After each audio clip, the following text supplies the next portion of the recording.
A disc of fired clay about the size of your palm, on both faces, a spiral of small symbols, pressed into the clay, not written. It is around 3,700 years old. No one alive can read a single sign of it. And a respected scholar says it may be a fake. This is the Phaistos disc. Its symbols weren't carved or drawn.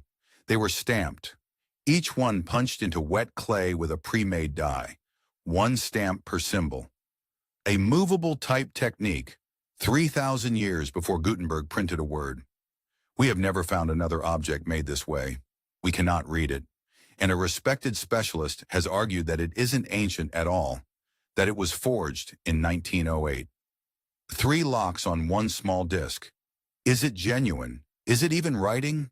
And could it ever be read? The story begins in July 1908 in the south of Crete. The Italian archaeologist Luigi Pernier was excavating the Minoan palace of Phaistos when, in a basement room, he recovered an intact clay disc. Beside it, in the same dark layer of earth and ash, lay a clay tablet inscribed in linear A, an undisputed Minoan script. Remember that tablet. It matters later. The disc is small, about 16 centimeters across and nearly 2 thick. Today it sits in the Archaeological Museum of Heraklion, one of the most famous objects in all of Aegean archaeology. Both of its faces are covered with a spiral of stamped signs running inward toward the center.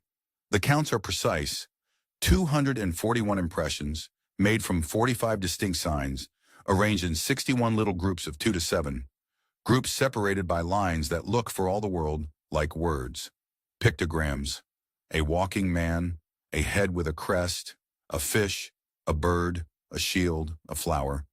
It looks, in other words, exactly like writing. And that may be the most dangerous thing about it, because looking like writing is not the same as being it. Start with what makes the disc unique, the technique. Every other early script we know was scratched, incised, or painted, sign by hand. The Phaistos disc was not. Its maker carried a set of stamps, one carved die for each of the 45 signs, and pressed them into the soft clay before firing it hard. To make a second sign of the same kind, you use the same stamp again. Reusable type, producing repeatable characters. By the standard description, it is the earliest known object made by a movable type-like method, a point the typographer Herbert Breckel has argued in detail. But hold the analogy carefully. This is a statement about technique, not about industry. There was no printing press, no print run. The Minoans did not print anything else. Not a single other stamped text has ever been found. One disc made by a method that appears nowhere else in the ancient world, and then never again. That very uniqueness will come back to haunt it. Now the harder problem, we cannot read it. And the Phaistos disc is in some ways a worse puzzle than even the Indus script we looked at before. That script survives on thousands of objects. This one is a single object. The entire text in existence is those 241 signs. There is no second inscription to compare it against, no bilingual to crack it open, and the language behind it is completely unknown. Worse still, even the scripts it might be related to, Cretan Hieroglyphic, linear A, are themselves undeciphered. No more than about 10 of its 45 signs even resemble those neighboring scripts. You cannot read it through them, because no one can read them either. There has been one careful, recent result. In 2018, Brent Davis of the University of Melbourne compared not the meanings of the signs, but their statistical behavior, where they sit in a group, against linear A, and found the disc seems to encode the same, still unknown language. But notice what that does. It does not read the disc. It chains it to another locked door. Here is the thesis of this video. Most mysteries of this kind are a single question. What does it say? The Phaistos disc is locked 3 times over, and the first lock is the strangest. We are not certain it is ancient at all. In 2008, for the disc's centennial, the antiquities specialist Jerome Eisenberg published an article arguing that the Phaistos disc is a modern forgery. Made around 1908, possibly for Pernier himself, to rival the spectacular discoveries of Arthur Evans at Knossos and of Federico Halbherr at Gortyn. His case was specific. He pointed to a real model the forger could have copied.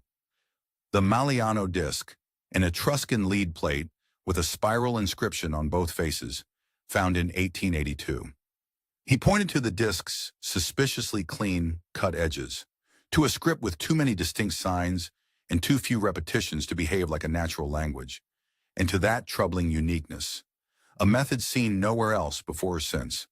And he called for the one test that could settle it: thermoluminescence dating, which can tell when clay was last fired. The museum has never allowed it. Eisenberg was no crank. He was a credentialed specialist making a serious public argument. But two things must be said honestly. His article was not peer-reviewed. As editor of the journal, he was effectively his own reviewer. And the field, on balance, does not accept his conclusion. Here is why most scholars think it is genuine. In a detailed study, the archaeologist Maria Anastasiadou, who examined the disc's style in depth, placed it inside a real local tradition, the stamped and impressed pottery of Phaistos in that exact period, arguing it is not the isolated freak a forgery would be. More striking still are the parallels to one of its signs. A sign practically identical to the disc's comb turns up on a bowl excavated at Phaistos in 1965, and on a clay ceiling found in 1955, both dug up long after 1908 from sealed Minoan deposits. A forger working in 1908 could not have known those objects existed, and the geoarchaeologist Pavel Hnila, reading Pernier's own letters, argued he simply did not behave like a man covering up a fraud. He was open about exactly where and how he found it, not secretive as a forger would need to be. And remember that tablet beside it, the one inscribed in Linear A. No one doubts it is genuine, and its presence roots the disc in a real, undisturbed Minoan layer. So where does that leave us? The consensus has settled on genuine, but settled without the one physical test that could prove it. The disc is accepted as authentic on the strength of context and parallels, while the clay itself has never been dated. The case is closed by agreement, not by evidence. That gap is not a footnote. It is the second lock. And the third lock is the oldest dream of all: to read it. People have tried for over a century, and the solutions never stop coming. The best-known recent attempt by Gareth Owens and John Coleman reads the disc as a prayer to a Minoan mother goddess. It is not accepted. Specialists explain why in plain terms. Brent Davis: decipherment requires a corpus of thousands upon thousands of signs, because only then can meanings be pinned down without guesswork. And the disc has 241. Elizabeth Barber put it most cleanly: with this little text, the data are insufficient for both proof and disproof. You cannot confirm a reading, you also cannot rule one out. Then in early 2026 came the newest idea, that the disc was never a text at all, but a spiral board game. Like every proposal before it, it remains unproven. So the honest list of what we do not know is long. We do not know if it is genuine. The one test that could decide has never been run. We do not know if it is even writing or some other kind of object dressed in the costume of language. We do not know what language it records, only perhaps that it is the same unreadable one as Linear A. We do not know how old it truly is. Most scholars date it to around 1700 BCE, in the Middle Minoan period, but that date comes from where it was found, not from testing the clay itself, and the fine layer is disputed, and we may never know any of it. Without a second text in the same script, most specialists believe the disc may be unreadable in principle. Not just unread, but unreadable.